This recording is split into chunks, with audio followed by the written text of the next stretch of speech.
RCR, la red que comunica y une al Perú.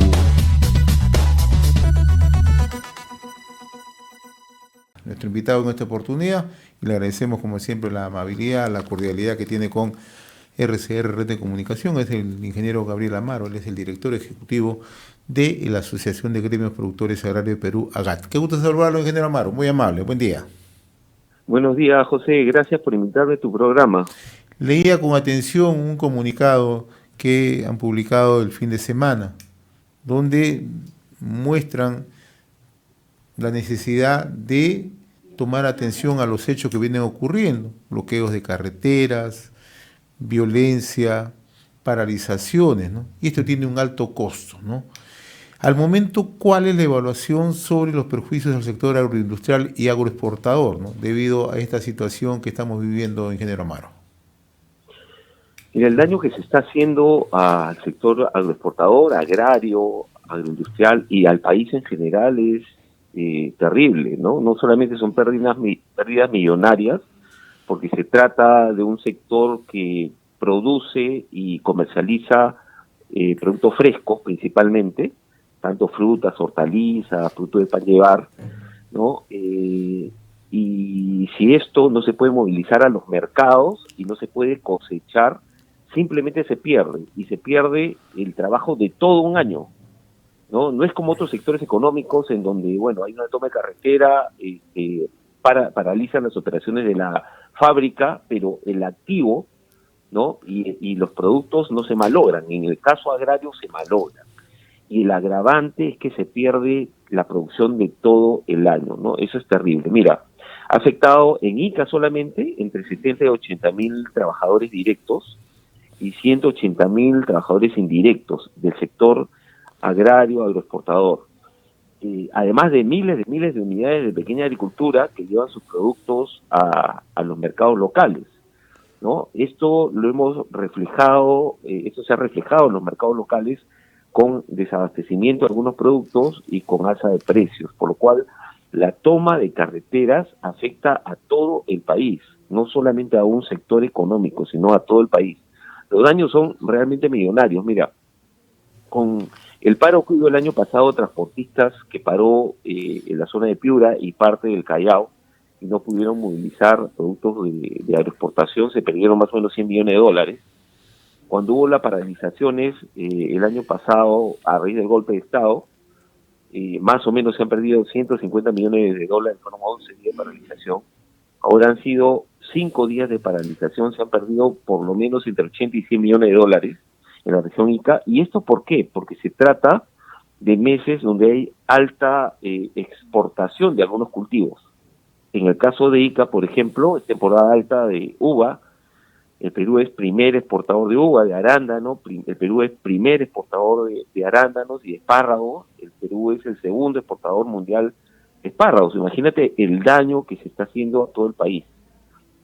¿Esto qué puede significar? ¿Que se corre el riesgo, ingeniero Amaro, de echar a perder toda la producción preparada, elaborada, trabajada durante un año? ¿Estas paralizaciones nos pueden poner en esa situación? Sí, mira, te voy a poner el ejemplo de un pequeño agricultor, y eso se vio clarísimo en la paralización de diciembre. O sea, el 90% de todo lo que habían cosechado los pequeños agricultores y que iba a diferentes mercados, no solamente Lima, sino diferentes mercados, se malogró. ¿Por qué? Porque los pequeños agricultores no tienen cadena de frío. Cosechan, lo cargan en camiones y lo llevan inmediatamente al mercado. O sea, el kit del fresco, tanto para exportación como para el mercado local, es que una vez que tú cosechas, empacas e inmediatamente se tiene que embarcar a los mercados. Si tú bloqueas la parte de comercialización, la parte del transporte, echas a perder esa producción que ha costado un año por lo menos preparar. Entonces, estás malogrando el producto de un año de trabajo, pero además, como bloquean las carreteras y no dejan que vayan los trabajadores ni agricultores a sus unidades productivas o a las fábricas de agroexportación o agroindustria, el activo de este sector son las plantas. Entonces no están permitiendo que vayan a hacerle mantenimiento a las plantas, o sea, regarlas, darle nutrientes, cuidarlas con agroquímicos, etcétera, etcétera, y estás afectando el activo. Y ahí está la inversión del agricultor en su activo. Entonces imagínate el tremendo daño que se está haciendo, ¿no? Bueno, pero el otro tema que tampoco se le da una mirada es cómo recuperamos el nivel de reputación que en el Perú se ha ido construyendo en los últimos años, ¿no? En todos los sectores, ¿no? Teníamos estabilidad jurídica, teníamos paz social, ¿no? Ahora, ¿cómo recuperamos? En el turismo, el otro día conversábamos con empresarios vinculados al sector desde el Cusco, decían, ¿cómo es que yo logro atraer a los turistas que llegan de distintos puntos del planeta? En el caso de la agricultura entiendo que es igual, el sector agroexportador, agroindustrial. ¿Cuánto daña la reputación y cuánto favorece a nuestros competidores? Y ya sabemos quiénes son nuestros competidores. Mira, en el sector agrario, y esto es un tema de mercado puro, ¿no? Libre mercado, el construir una reputación como la que tiene el Perú, de ser un proveedor seguro de alimentos para el mundo, hay que recordar que Perú hoy en día es el 11º país en importancia en exportación de frutas y hortalizas en el mundo. Imagínate lo que hemos logrado. Entonces, el tener la categoría de proveedor seguro cuesta muchas décadas. Al Perú le ha costado 20 años consolidar esa reputación. No solamente teniendo un extraordinario producto y procedimientos y procesos de nivel país desarrollado, sino que garantizarle al comprador mayorista de cualquier parte del mundo, de cualquier continente, el que el producto va a llegar cuando lo decimos. Eso cuesta muchísimo y eso tiene el Perú. Con cada paralización estamos fallando a los mayoristas. Entonces, el construir reputación demora mucho, pero el perderla segundos, días, que es lo que ha sucedido ahora. ¿Cómo recuperamos esta posición? Porque además de esto, el agravante de estos señores que han cometido delito, además, por temas ideológicos, y han tomado carreteras, poniendo en peligro a personas que además han tenido que tenían que irse a hospitales de otras regiones o del centro o de Lima y han fallecido en su intento, ¿no? Lo que tenemos que hacer es hacer una campaña agresiva del Estado peruano a través de PROMPERÚ, de las embajadas, de las oficinas comerciales, para comenzar a revertir esa mala imagen que nos han dejado estas paralizaciones de carreteras, por un lado. Y por otro lado, hemos perdido mercado. ¿Por qué? Porque cuando el Perú, que es principal proveedor global de alimentos, no lleva los alimentos a los mercados de destino, a quienes favorecen es a nuestros países competidores, digamos Chile, Sudáfrica, Nueva Zelanda, Australia, Colombia, Argentina, Brasil. Imagínate lo que estamos haciendo como país. Nos estamos autodestruyendo en unas medidas que no tienen sentido y son delito. Estamos dialogando con el ingeniero Gabriel Amaro, él es el director ejecutivo de la Asociación de Gremios Productores Agrarios de Perú, AGAT. Si bien es cierto, ingeniero Amaro, ayer ya se ha restablecido el tránsito en la zona sur del país, específicamente en la zona en Ica, en el Álamo, expansión urbana, en Barrio Chino. ¿Por qué es que se registran permanentemente los bloqueos en estas zonas, ¿no? Hemos tenido oportunidad de conversar también con algunos dirigentes, ¿no? Y ellos muestran una posición bastante clara. Los trabajadores de las agroexportadoras no participan en estas movilizaciones, en estas protestas. ¿Qué es lo que ocurre realmente allí?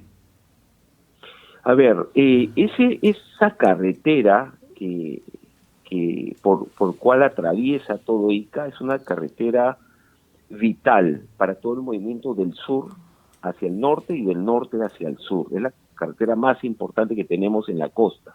Acuérdate que va desde Tumbes hasta Tacna, Así es. ¿no? Cuando tú paralizas esa carretera, bloqueas toda la parte sur. No hay muchas alternativas. No han tratado de hacer algunas vías alternas, pero es muy difícil. No hay otra alternativa. Entonces, esto lo están utilizando como pretexto para hacer daño, para generar caos, para cometer delitos.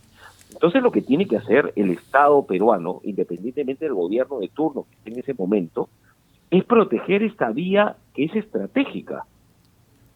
O sea, no es posible que entren 30, 40 personas, que es lo que ha estado sucediendo, tomen la carretera por cualquier motivo y las autoridades no sean capaces de inmediatamente desalojarlos y procesarlos. Eso es inaudito en un país como el Perú o como en cualquier país del mundo.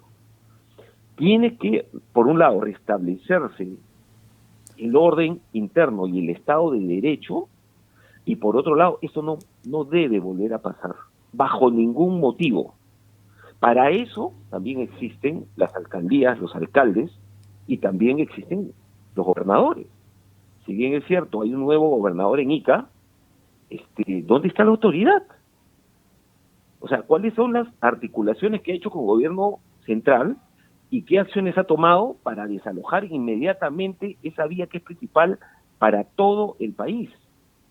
Y por otro lado, la Policía Nacional y las Fuerzas Armadas, cuando hay estado de emergencia, que es lo que tenemos, tiene que recibir todo el apoyo del gobierno, de las autoridades y de la ciudadanía, porque ellos están cumpliendo un rol constitucional y están defendiéndonos a los 33 millones de peruanos que queremos vivir en paz y que queremos seguir trabajando. Ingeniero Amaro, aprovecho esta oportunidad para hacerle una pregunta que me la trasladan de varios puntos del país, ¿no? De Cajamarca, me la trasladan también de la zona Sierra Sur del territorio nacional, ¿no? En el norte del país, ¿no? Recientemente en el Perú se ha registrado la ausencia de lluvias, ¿no? Lo que algunos denominan el estrés hídrico o una sequía, ¿no? Que afectó considerablemente a miles y miles de agricultores, sobre todo pequeños agricultores, agrupados en gremios, en situaciones de asociatividad, etcétera, etcétera. Ahora que tenemos nuevas autoridades en los gobiernos regionales, ¿no?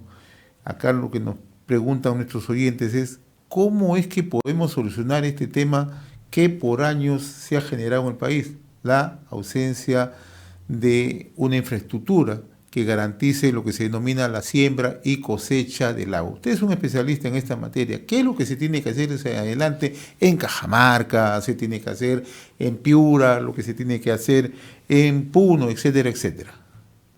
Mira, lo primero que tenemos que tener en el país es estabilidad política, económica y social. O sea, no van por cuerdas separadas. El Perú es un país que tiene muchísima potencialidad, muchas condiciones para ser líder en el mundo. No nos podemos autodestruir. Mira, en los últimos 6 años hemos tenido 6 presidentes de la República. Teniendo 6 presidentes de la República es imposible establecer un plan de desarrollo, y en el caso del agua, siendo puntual en tu pregunta, es imposible hacer un plan de desarrollo de infraestructura hidráulica menor y mayor y que ésta se cumpla. Teniendo, por ejemplo, gobernadores, autoridades, alcaldes corruptos, mira el informe de la Contraloría, el último, para que la ciudadanía se dé cuenta de lo que está pasando, o eligiendo mal, lo único que estamos haciendo es autodestruyéndonos. Creo que es una oportunidad para que las nuevas autoridades que han entrado a las regiones, que han entrado a las alcaldías, y en este gobierno que es de transición, trabajar todos unidos entre el sector privado, los sectores productivos y las autoridades para desarrollar nuestro país. En el caso del agua, por ejemplo, ya uno de los problemas que han habido, que se suma a lo que acabo de mencionar, de la corrupción y de los cambios de autoridades en el gobierno central, es que no ejecutan los proyectos de inversión. Todas las zonas están mapeadas, se sabe qué se necesita, existe el dinero en el presupuesto público, pero no lo ejecutan.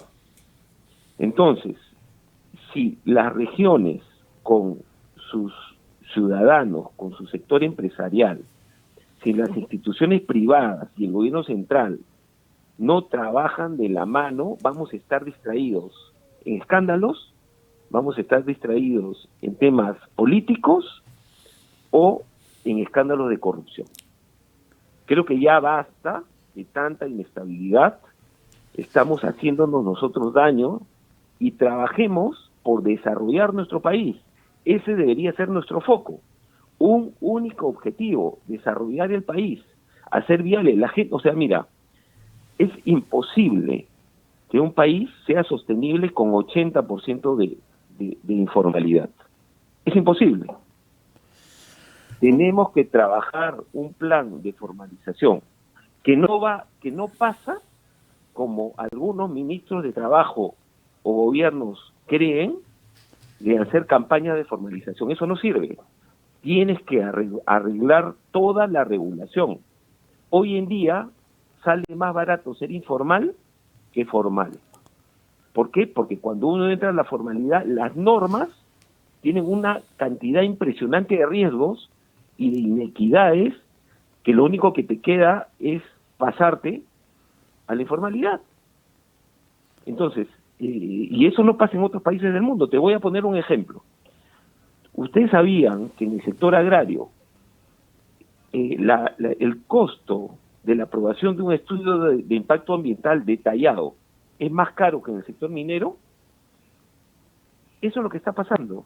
Las multas, desde que pasaron del Midagri o del Ministerio de Agricultura anterior a la OEFA y al SENACE del Ministerio del Ambiente, han crecido en 10.000, 100.000, 150.000%. Eso te hace inviable cualquier actividad económica.